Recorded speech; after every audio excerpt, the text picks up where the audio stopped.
2024-2025 में बोलने का मुझे मौका दिया है। इस सरकार का लगातार ये 11वां बजट है। 11वें बजट के बाद भी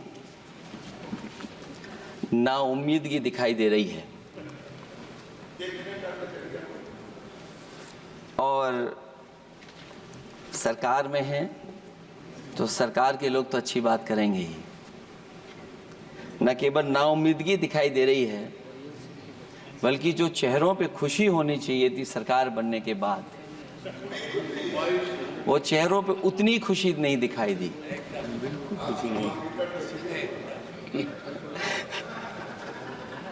ये 11वें बजट में बेरोजगारों के लिए, युवाओं के लिए, गांव के लिए और उनकी तकलीफ परेशानी का जो मुद्दा है वो 9-2-11 दिखाई दे रहा है मुझे। महंगाई में घर चलाना, बच्चों को पढ़ाना और घर के बड़े बुजुर्गों की दवा इलाज से लेकर के महंगाई का जो सामना करना पड़ रहा है, ये बातें परिवार वाले बखूबी जानते हैं।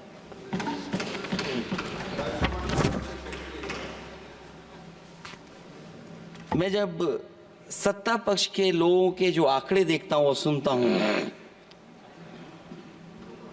अगर इतना सब कुछ 10 साल में अच्छा हुआ है तो आप हंगर इंडेक्स में कहां खड़े हैं?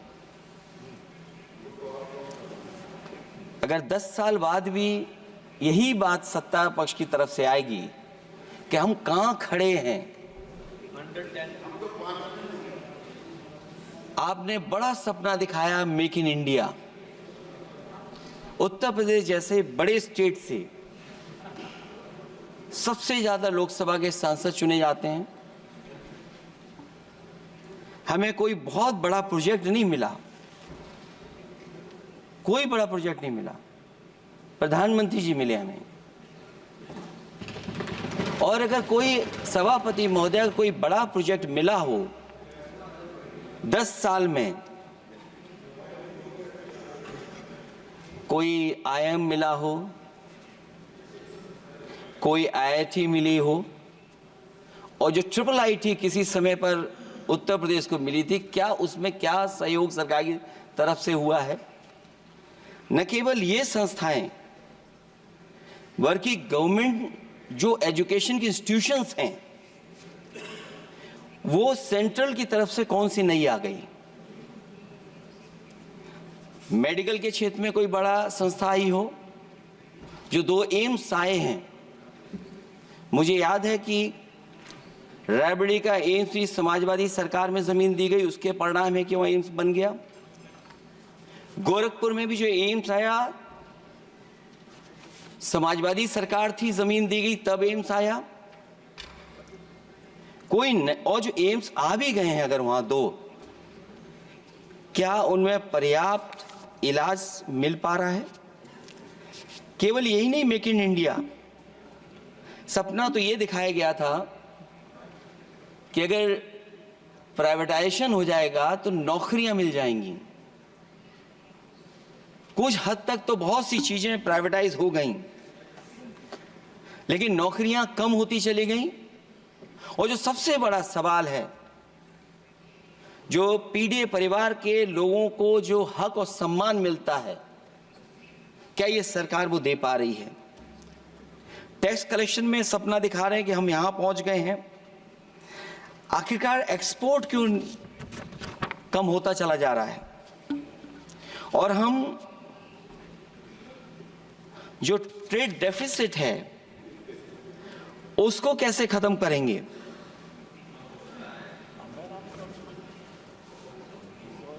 दस साल में अगर हम वहीं के वहीं खड़े हैं और कोई ऐसा कुछ न दिख रहा हो और परिणाम जो रिजल्ट आए हैं यूपी के, उसमें दिखाई दे रहा है कि आपने कितना काम किया है। सभापति महोदय, अगर ये सब कुछ अच्छा किया होता तो क्या परिणाम ऐसे आए होते? जहां हारे ही नहीं हैं आप, सीटें ही कम नहीं हुई हैं। देश के प्रधानमंत्री जी भी वोट से हारे हैं, वोट से हारे हैं। जो कभी 5 लाख तक जीतना था जिन्हें, या 10 का टारगेट बनाया था, कितने से जीते? तो कम से कम इन चीजों को तो देखें। मैं जब सुनता हूं सत्तापक्ष लोगों को, तो मुझे वो लाइनें याद आ जाती कि वो झूठ बोल रहा था, बड़े सलीके से मैं एतवार न करता तो और क्या करता।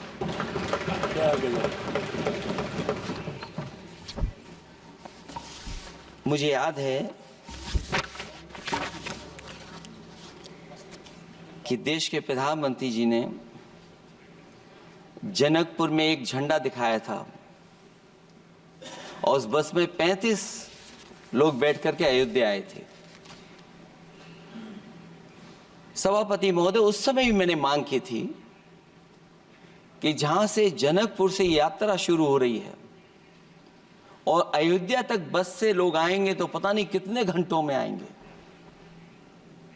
मैंने मांग की थी कि वहां से लेकर के अयोध्या तक एक्सप्रेसवे बनना चाहिए, कि कम से कम जो जनकपुर से आए और अयोध्या दर्शन करने आ रहे हैं और बस से आ रहे हैं, कम से कम उनकी तकलीफ परेशानी तो कम होती। जो आप कहते हैं कि एफडीआई बहुत आया है, मैं अभी सुन रहा था, कहा कि टेलीफोन बनने लगे। टेलीफोन बन नहीं रहे हैं, मोबाइल बन नहीं रहे हैं। वो समाजवादी पार्टी के समय पर नोएडा में जो इंडस्ट्रियल पॉलिसी थी, इलेक्ट्रॉनिक पॉलिसी थी, उसके तहत आई थी। वो इंडस्ट्री जितनी आई है उस समय उस पॉलिसी के तहत आई और बन नहीं रहा है। मेक इन इंडिया नहीं हो रहा है। लेकिन जमीन किसने दी है? जमीन किसने दी थी उन लोगों को? बिना जमीन पर हवा में बना दो तो मैं आपका धन्यवाद दूंगा। उस पॉलिसी के तहत वो झूठ बोल रहा था बड़े सलीके से। आप कह रहे हैं कि एफडीआई लाए हैं हम लोग। एफडीआई, अगर पूरे देश का हम एफडीआई देखें तो उत्तर प्रदेश को कितना एफडीआई मिला है? सभापति महोदय, अगर 1% से ज्यादा भी एफडीआई उत्तर प्रदेश को मिला हो तो बताइएगा आप। जो प्रोजेक्ट डिले हो रहे हैं, जिसकी वजह से कॉस्ट ओवररन हो रही है, उसका जिम्मेदार सभापति महोदय कौन है? डबल इंजन की सरकार है। लखनऊ में भी सरकार आपकी है, दिल्ली में भी सरकार आपकी है। आखिरकार ऐसा क्यों हो रहा है? और आज ही जब सदन में सभापति महोदय हम लोग आए हैं तो एक और रेल एक्सीडेंट की खबर सुनी है। जब से ये सरकार आई है, रेल एक्सीडेंट्स और पेपर लीक में कंपटीशन चल रहा है कि कौन आगे जाएगा।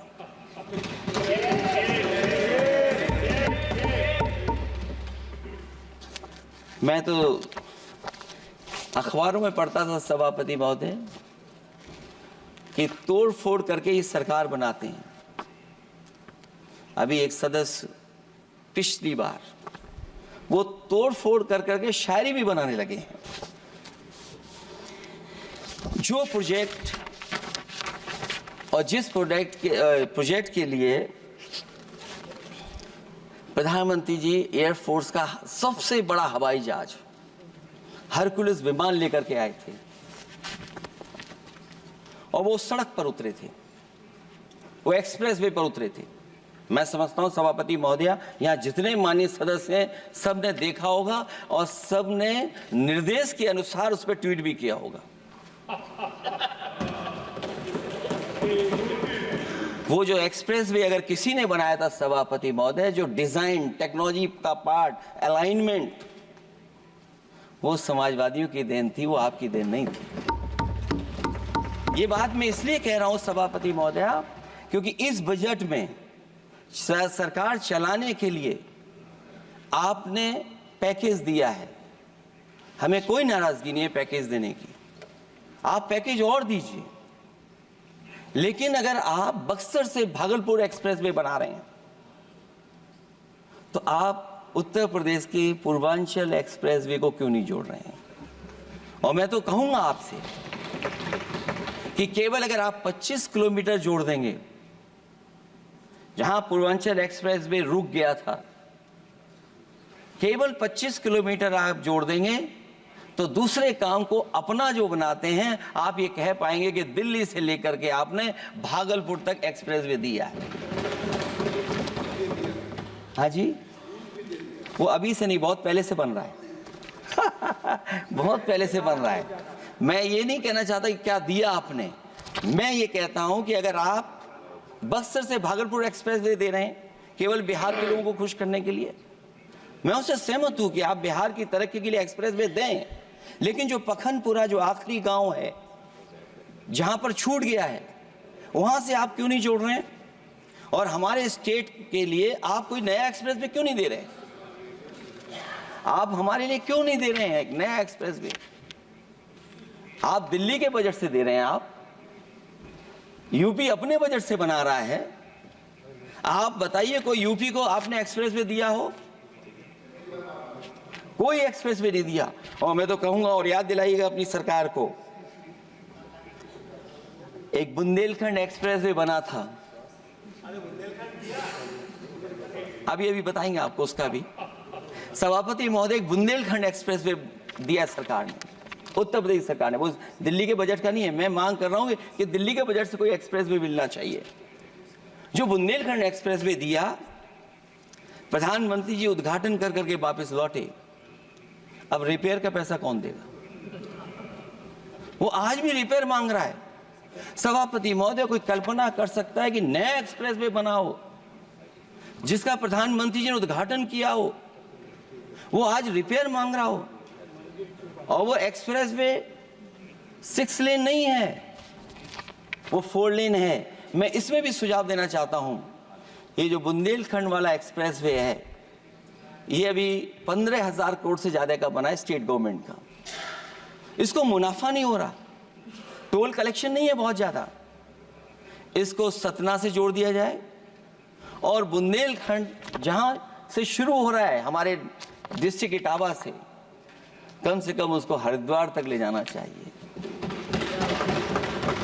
अगर हरिद्वार से लेकर के सतना लोग चले जाएंगे तो शायद बुंदेलखंड के लोगों को भी लाभ होगा।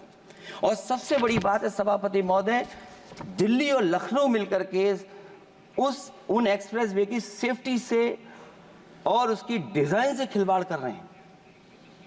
जो इंडियन रोड कांग्रेस कहती है, जो डॉक्यूमेंट कहता है, वो ये कहता है कि मीडियन सड़क का 12 मीटर से लेकर के 14 मीटर होना चाहिए।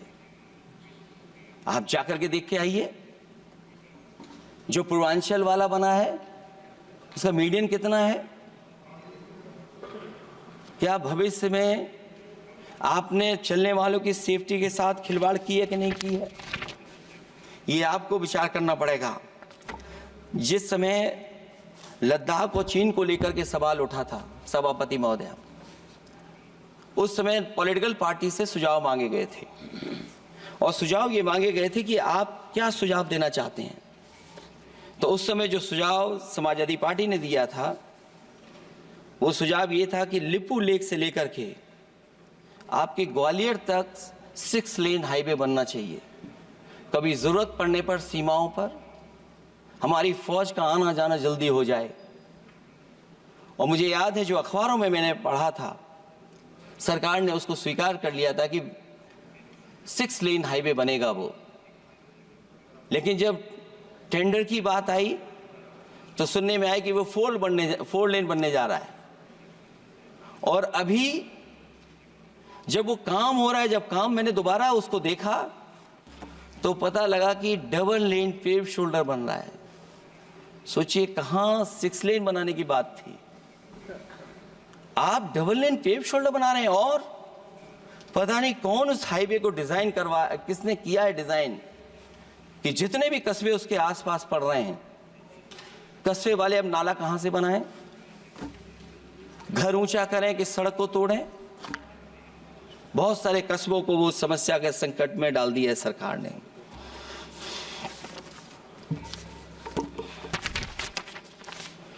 जो सरकार मंचों से ये कहती थी कि हम किसानों की आय दोगुनी कर देंगे, आज तो 11 साल हो गए सरकार को। किसान की आय दोगुनी हो गई क्या सरकार बताए? और अभी मैं बहुत सारे माननीय सदस्यों को जब सुनता हूं तो वो कहते हैं कि हम एमएसपी दे रहे हैं। अगर आप एमएसपी दे रहे हैं तो उसकी कानूनी गारंटी क्यों नहीं दे रहे हैं आप कानूनी गारंटी दीजिए। और फिर कई बार सुनने को मिलता है कि हॉर्टिकल्चर क्रॉप्स के लिए आप क्या कर रहे हैं, उसके एमएसपी की कब तैयारी करेंगे आप? और फिर आय दोगुनी में आप कितना देंगे किसान को? जो पिछले बार बजट में कहा गया था कि एग्रीकल्चर इंफ्रास्ट्रक्चर के लिए 1 लाख करोड़ देश को मिलेगा। अगर 1 लाख करोड़ देश को मिला होगा एग्रीकल्चर इंफ्रास्ट्रक्चर को, तो कम से कम यूपी का शेयर कुछ तो रहा होगा। सभापति महोदय, सरकार ने अगर एक भी मंडी बनाई हो तो बता दें। हाँ, ये अलग बात है कि अगर आप कोई चीज सुधारने के लिए कोई परिवर्तन कर रहे हैं, स्टोरेज के लिए किसी को पहले ही बता दे रहे हैं, वो बात अलग है। लेकिन किसान कहां जाएगा जहां उसको रेट मिलेगी? और फिर ये इस बजट में कहा जा रहा है कि हम 109 high yielding and climate resilient varieties लाएंगे। तो सभापति महोदय, हम अपने माननीय मंत्री से कहेंगे कि वो ग्लोबल वार्मिंग के लिए जो आप काम पिछले कितने वर्षों से कर रहे हैं, क्या हुआ उस ग्लोबल वार्मिंग का? COP21 में भी आप हुआ है, G20 में भी आपने आश्वासन दिया और कुछ नहीं किया, तो आपको क्या लाना पड़ रहा है? 109 high yielding and climate resilient varieties. आप मुझे बताओ किसान पर कब तक पहुंचाओगे आप? और उसको पहुंचाने के लिए आपके पास क्या इंतजाम है? और फिर दूसरे पैराग्राफ में फिर बदल जाते हैं आप। अभी आप बात कर रहे हैं रेजिलेंट वैरायटीज की और फिर आप कह रहे हैं कि हम नेचुरल फार्मिंग को बढ़ावा देंगे। सभापति महोदय, इस सरकार बताए कि रेजिलेंट क्रॉप सीड्स कब तक पहुंचा देंगे, उससे लाभ किसानों को कैसे मिलेगा, और फिर नेचुरल फार्मिंग जो अभी भी कर रहा है किसान कई जगह पर, उसके लिए क्या अलग से पैकेज है आपके पास बजट में? आपने तो केवल सभापति महोदय एक चीज सीखी है पार्ले जी बिस्किट से, महंगाई और मुनाफा। इस सरकार ने 10 साल में डीएपी की बोरी को और खाद की बोरी को छोटा कर दिया। इससे और ज्यादा छोटा मत करना आप। और आपने डीएपी, जब किसान डीएपी लेने गया तो सरकार ने कहा कि बिना नैनो यूरिया के आप नहीं मिलेगा आपको। मैं सरकार से जानना चाहता हूं कि नैनो यूरिया से क्या लाभ पहुंचा है किसानों को, ये बताइए। नैनो यूरिया से क्या लाभ पहुंचा है सरकार बताए।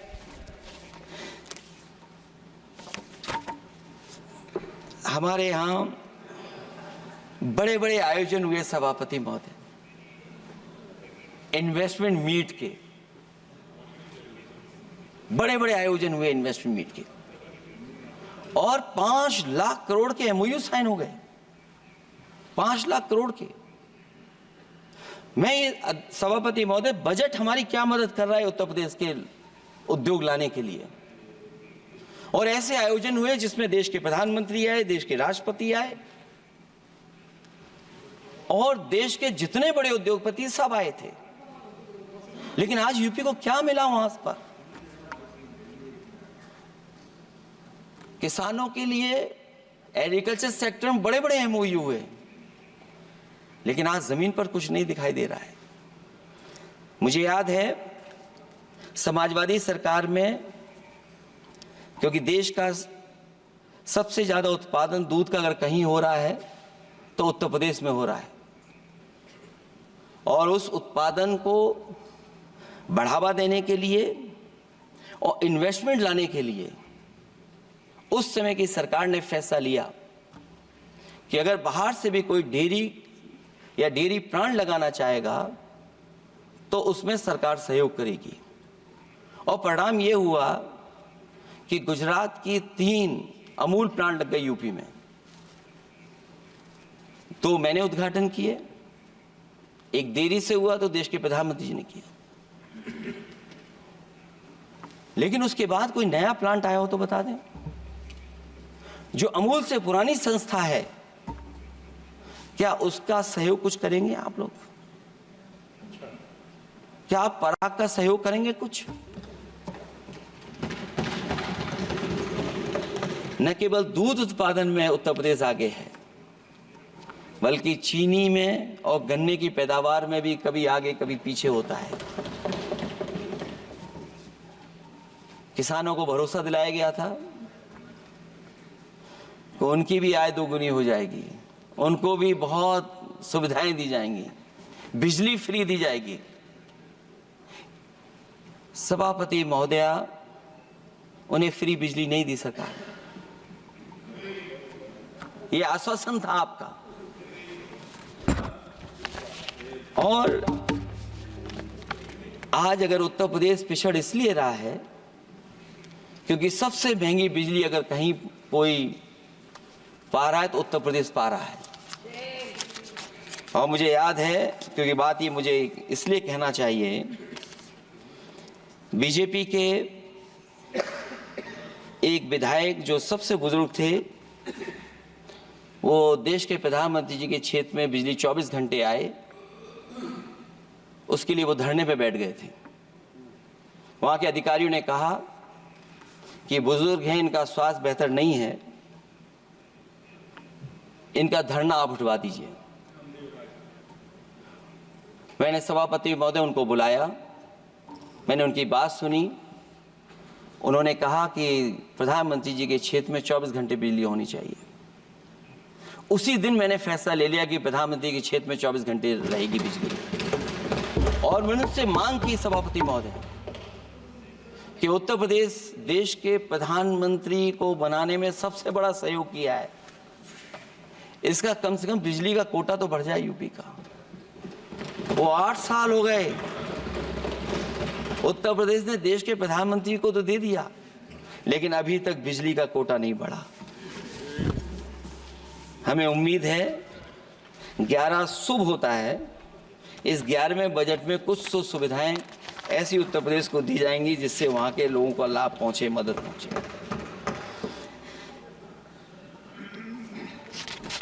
जहां किसान आत्महत्या कर रहा है,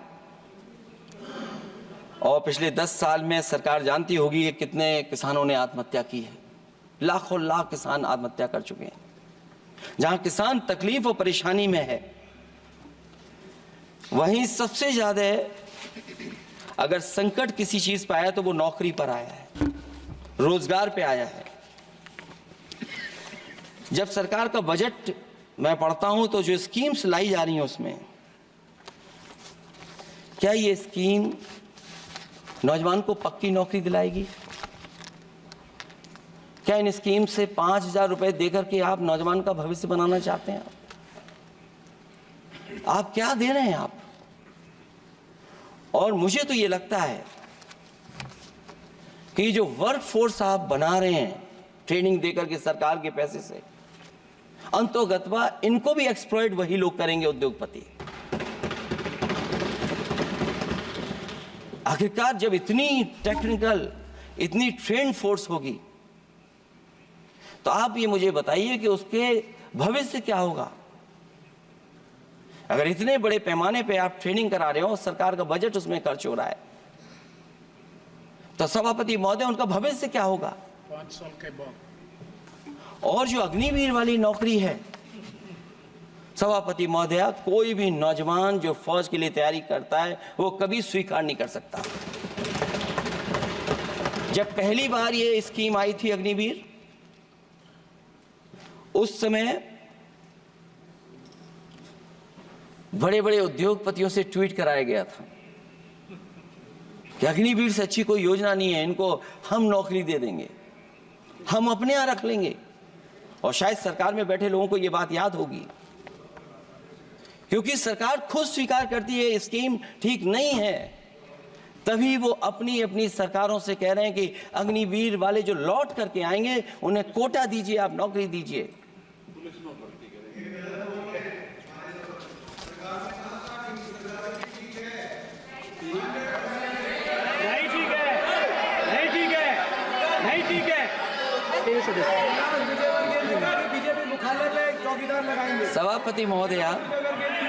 सभापति महोदय, मैं बैठ जाता हूं, आप खड़े होकर के कह दीजिए अग्निवीर व्यवस्था अच्छी है। मैं इस सभा में खड़े होकर कहता हूं, उस राज्य से आता हूं, हिमाचल प्रदेश से, जिसने पहला परमवीर चक्र विजेता मेजर सोमनाथ शर्मा दिए। कारगिल के युद्ध में सबसे ज्यादा शहीद होने वाले हिमाचल प्रदेश के वीर नौजवान थे। 4 परमवीर चक्र विजेता हुए, उसमें से 2 कैप्टन विक्रम बत्रा और सूबेदार संजय कुमार हिमाचल प्रदेश से हुए। और मैं कहता हूं, जी हां, जो लंबे समय से मांग थी 1 रैंक 1 पेंशन की किसी सरकार ने पूरी नहीं की, वो नरेंद्र मोदी जी की सरकार ने यहां पर पूरी की है। और मैं एक बात और कहता हूं, अखिलेश यादव जी सुन ले, अग्निवीर में 100% एम्प्लॉयमेंट की गारंटी है और रहेगी। माननीय सदा साहब अपनी बात। सभापति महोदया, जो मैंने बहुत छोटा सवाल पूछा था, मैं दूसरी बात कहता हूं, अगर ये जो बात आप कह रहे हो, तो आपको जरूरत क्यों पड़ रही कि आपको उत्तर प्रदेश में और प्रदेशों में कोटा देना पड़ रहा है 10%? सभापति महोदय, बैठिए। सभापति महोदय, जहां तक परमवीर, रुक जाइए,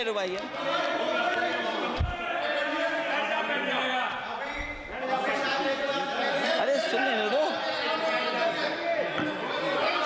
माननीय सदस्य साहब अपनी सभापति महोदय, चैल जानते हैं आप कहाँ हैं? चैल जानते हैं आप कहाँ हैं? कभी गए हो मिलिट्री स्कूल में? मैं खुद मिलिट्री स्कूल का पढ़ा हूँ। और आप परमवीर चक्र की बात कर रहे हो, तो हम भी तमाम नाम गिना सकते हैं कि कितने परमवीर चक्र आग्रह कर रही हूँ, आपस में चर्चा न करें। ये सभापति महोदया, जी 1 मिनट से भी कम, मैं आपके सामने कहना चाहता हूं, ये तो केवल मिलिट्री स्कूल गए हैं। मैं आज भी टेरिटोरियल आर्मी के 124 रेजिमेंट में कैप्टन के रैंक पे अपनी सेवाएं दे रहा हूं। अखिलेश जी केवल ज्ञान मत बांटिए, राहुल गांधी जी के साथ बैठकर अब वहां बुलाने का झूठ बोलने की आपको आदत पड़ गई। प्लीज बैठिए, प्लीज। माननीय सदस्य से मैं आग्रह कर रही हूं, आप अपनी बजट पर चर्चा करें। सभापति महोदय, आपका समय पूरा हो गया है, मैं प्लीज कंप्लीट करिए। सभापति महोदय, मैं इसलिए नहीं कह रहा, मैं क्या बात कहना चाहता हूँ, शायद मंत्री जी नहीं रहे इसलिए तकलीफ परेशानी ज्यादा है। और आप, अरे हमारा दर्द नहीं समझोगे, हम आपका दर्द चेहरे से पढ़ते हैं।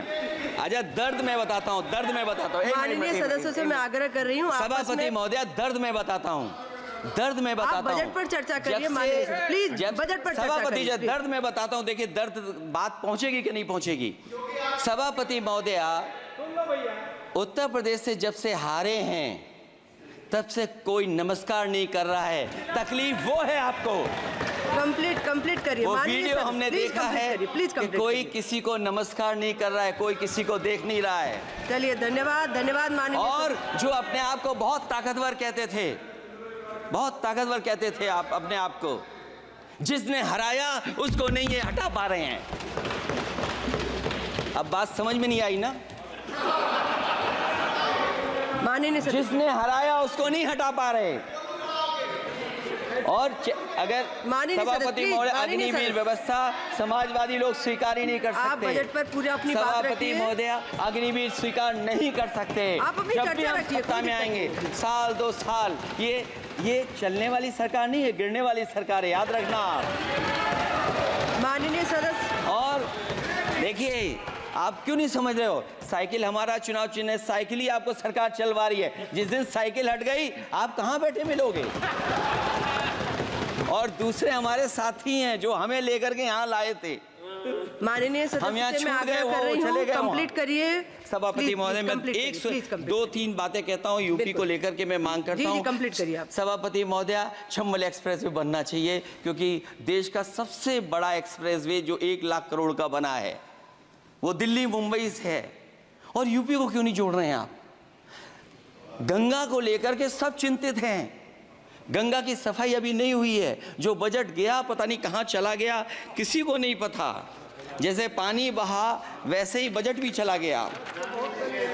दूसरा, क्योंकि मंत्री जी बैठे हैं, वो जानते होंगे मंत्री जी कि देश की सबसे अच्छी लाइन सफारी बनी है इटावा में, और उस लाइन सफारी को बनाने में हम लोगों को बहुत समय लगा, क्योंकि एक लाइन सफारी, एनिमल सफारी अगर बननी हो, उसको बनाने में बहुत टाइम लगता है, बहुत जगह से परमिशंस लेनी पड़ती हैं।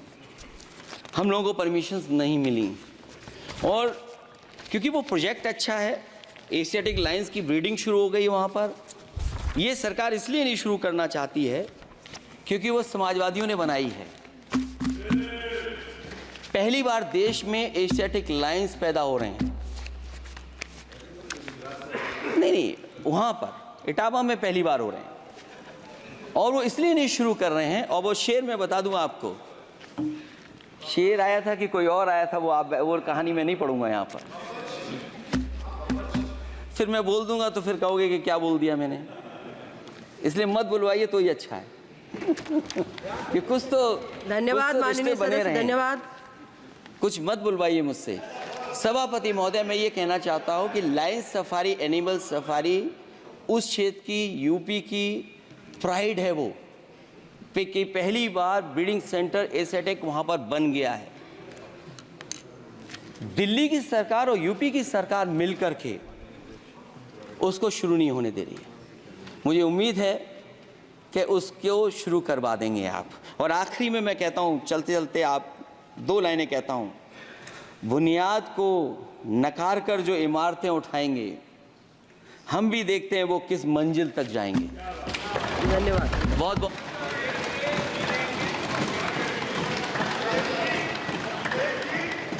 अखिलेश जी, कुछ ज्ञान माननीय विपक्ष के नेता को भी दे दीजिए। आपने अच्छा भाषण दिया, उनको भी सिखा दीजिए। हालांकि अयोध्या को मैंने कहा हम काम नहीं रोक रहे हैं, लेकिन सभापति महोदय मैं कहना चाहता हूं, इन लोगों का कौन टाउन प्लानर है, कौन आर्किटेक्ट है, मैं नहीं जानता हूं, लेकिन जब सरकार से चले जाएंगे तो विश्व की सबसे बढ़िया नगरी अगर कोई बन करके दिखाएंगे तो वो अयोध्या नगरी होगी। माननीय सदस्य, को इससे बड़ा सम्मान और कोई नहीं हो सकता। माननीय सदस्य श्री नवस कनी जी। நன்றி 2024-25 நிதிநிலை அறிக்கை மீதான விவாதத்தில்